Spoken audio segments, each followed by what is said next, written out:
यदि तपाईँ युट्युबमा भिडियो बनाउने सोचमा हुनुहुन्छ भने यो भिडियो तपाईँको लागि हुनसक्छ। किनकि युट्युबले नयाँ मोनेटाइजेसन विकरणमा चेन्जेस ल्याएको छ, जुन चाहिँ नयाँ क्रिएटरहरूलाई ठुलो नै एफेक्ट पार्नेवाला छ। के छ त्यसको बारेमा डिस्कस गरौँ है त। अहिलेको अनुसार मोनेटाइजेसन पोलिसीमा चाहिँ के छ भन्दाखेरि तपाईँको एटलिस्ट 1000 सब्सक्राइबर चाहिन्थ्यो र वाच आवरमा चाहिँ 4000 वाच आवर चाहिन्थ्यो, जुन चाहिँ 365 डेजमा 1 वर्षभित्रमा 4000 वाच आवर चाहिन्थ्यो। र अर्को भनेको चाहिँ तपाईँ यदि सर्ट्समा भिडियो हाल्नुहुन्छ भने चाहिँ 10 मिलियन भ्युज चाहिन्थ्यो, जुन चाहिँ 90 दिनमा 10 मिलियन भ्युज क्रस भएकै हुनु पर्थ्यो। र अब युट्युबले नयाँ जुन पोलिसी ल्याएको छ त्यो पोलिसी चाहिँ फेब्रुअरी 1 2027बाट लागू हुन गइरहेको छ। त्यसमा चाहिँ के छ भन्दाखेरि चाहिँ तपाईँको सब्सक्राइबर काउन्टमा केही चेन्जेस छैन, 1000 सब्सक्राइबर नै छ।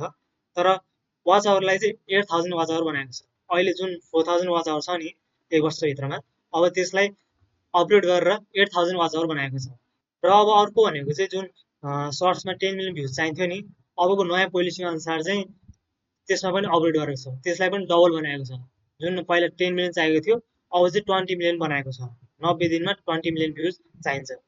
यसले नयाँ क्रिएटरहरूलाई चाहिँ धेरै नै एफेक्ट गर्ने भएको छ, किनकि नयाँ क्रिएटरहरूलाई वाच आवर ल्याउन र सर्च भ्युज ल्याउन धेरै नै गाह्रो हुन्छ। अहिले झन् डबल बनाएपछि झन् गाह्रो हुने अवस्था छ। तर यसमा इम्पोर्टेन्ट कुरा के छ भन्दाखेरि जुन तपाईँले अहिले अर्निङ गर्दै हुनुभएको नि 4000 वाच आवर कम्प्लिट भएर या 10 मिलियन सर्ट्स भ्युजबाट कम्प्लिट भएर अर्निङ गर्दै हुनुभएको नि, त्यसमा कुनै एफेक्ट गर्दैन है त। यो लागू हुने भनेको चाहिँ फेब्रुअरी 1 2027बाट हो।